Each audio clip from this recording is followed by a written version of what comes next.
राम मंदिर पर 1800 करोड़ रुपए खर्च किए जा रहे हैं तो वो विकास, और लखनऊ के अंबेडकर पार्क पर बहन जी ने सिर्फ 700 करोड़ रुपए लगा दिए तो वो फिजूल खर्ची।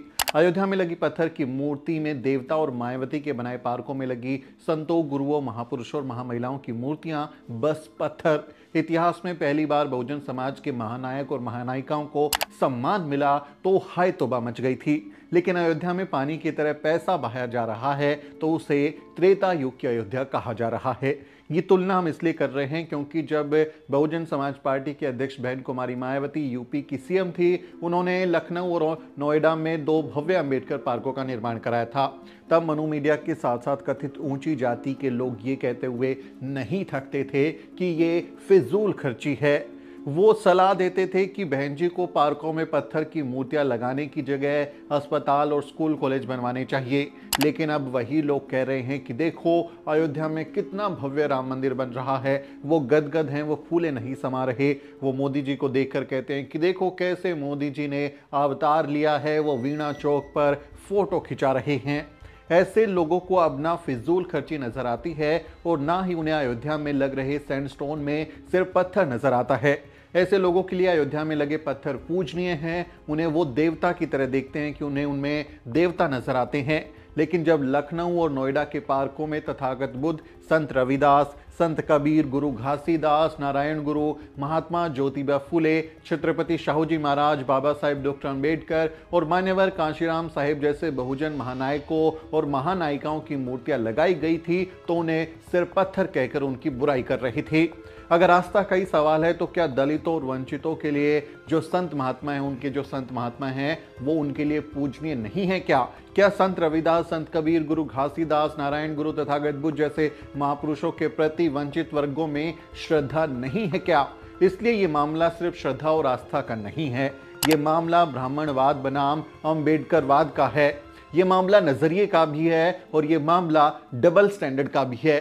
राम मंदिर ट्रस्ट पर भ्रष्टाचार के गंभीर आरोप लगे हैं। करोड़ों की हेराफेरी और जमीन की गलत तरीके से खरीद फरोख्त के आरोप सुर्खियां बन चुके हैं। लेकिन मायावती के बनाए पार्कों में कथित भ्रष्टाचार के बहाने मनु मीडिया के सवर्ण पत्रकारों ने खूब भड़ास निकाली थी। लेकिन अब यही पत्रकार राम धुन पर नाच रहे हैं। उन्हें लग रहा है कि प्रभु राम अयोध्या में अवतरित हो रहे हैं। वो बीजेपी के इशारे पर माहौल को राम में बनाने में लगे हुए हैं क्योंकि कुछ महीने बाद ही चुनाव होने वाले हैं। अयोध्या को संवारने पर 4000 करोड़ से ज्यादा खर्च हो रहे हैं। लेकिन यहां कोई नहीं पूछ रहा कि इतना पैसा क्यों खर्च किया जा रहा है। अब कोई नहीं कह रहा कि मंदिर की जगह अगर स्कूल या अस्पताल बनता तो बेहतर होता।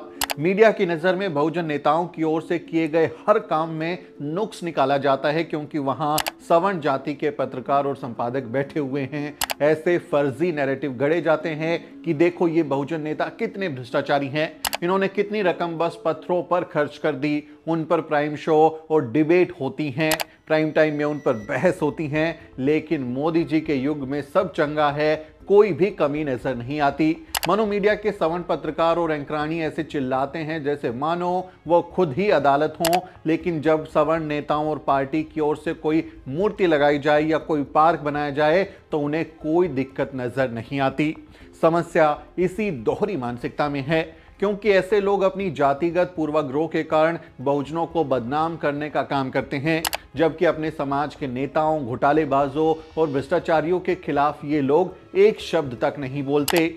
मसला राम मंदिर का भी नहीं है, ये भी नहीं है कि मसला सिर्फ राम मंदिर बनाम अंबेडकर पार्क का हो, बल्कि ये उस सोच का है जिसे एक में खोट नजर आता है और दूसरा उसे महान काम लगता है। बहुजन महापुरुषों और महामहिलाओं को भारतीय इतिहास में कभी वो स्थान नहीं मिला जिसके वो हकदार थे। सदियों तक उनकी उपेक्षा की गई, उनको नजरअंदाज किया गया, उन्हें इतिहास में दफन कर दिया गया।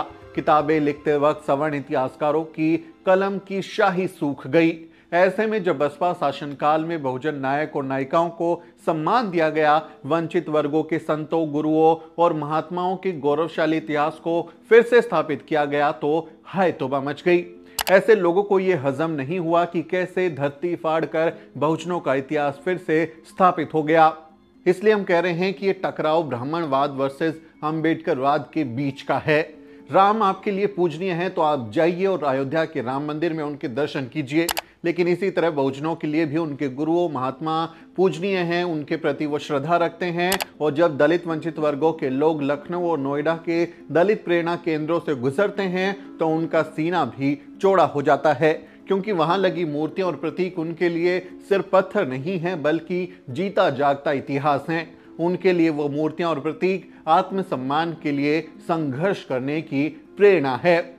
इन वर्गों के लिए अपने महापुरुष और महामहिलाएं ही सबसे बड़े भगवान हैं, क्योंकि इतिहास में जब उन्हें सताया जा रहा था, जब उनके साथ अन्याय हो रहा था, तब उनकी मदद के लिए आपका कोई देवी देवता नहीं आया, बल्कि हमारे महानायक और महानायिकाओं ने ही समानता के लिए संघर्ष किया।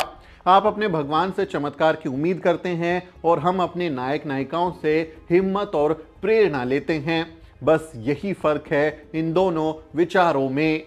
इस बारे में आपकी क्या राय है? आपको लगता है कि जो यह तुलना हो रही है वो सही है या गलत है? कमेंट करके जरूर लिखें। आपसे अपील है वीडियो को शेयर करें ताकि बाकी लोगों को भी इससे कुछ जानकारी मिल सके। आपसे अपील है हमारे चैनल को सब्सक्राइब करना ना भूलें।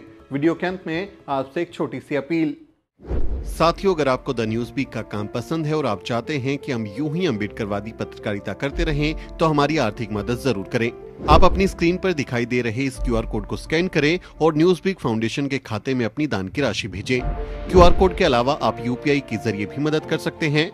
आप हमारी यूपीआई आईडी newsweek@yes बैंक पर भी मदद भेज सकते हैं। इसके अलावा आप हमारे अकाउंट में भी मदद भेज सकते हैं। खाते का नाम है news week foundation, account number है 02358800000640। IFSC कोड है YesB000235। बैंक का नाम यस बैंक है और ब्रांच है नेहरू पैलेस, दिल्ली।